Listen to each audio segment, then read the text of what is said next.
Tous les soirs après les cours, Régis rentre retrouver sa colocataire. Depuis le mois de septembre, Annie, une professeure de musique de 72 ans qui a perdu son mari l'an dernier, lui loue une chambre dans sa maison de banlieue parisienne. Pour l'étudiant de 23 ans, cette colocation transgénération est d'abord un moyen d'économiser.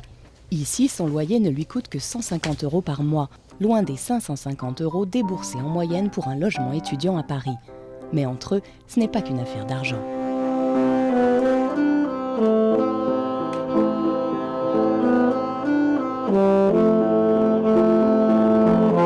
Ils partagent leur passion pour la musique et les étagères dans la cuisine.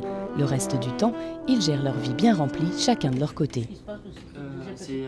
On se voit pas tant que ça, mais voilà, de temps en temps, on partage une discussion. Voilà.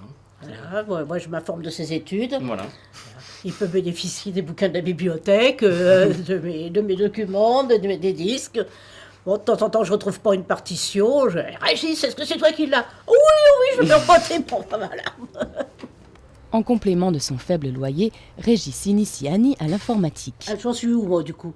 Annie, elle, lui fait partager un peu de son expérience. Annie a toujours une petite histoire sur un compositeur et donc du coup ça m'apporte forcément au niveau même de mes études et puis l'intérêt que j'ai de venir tous les soirs.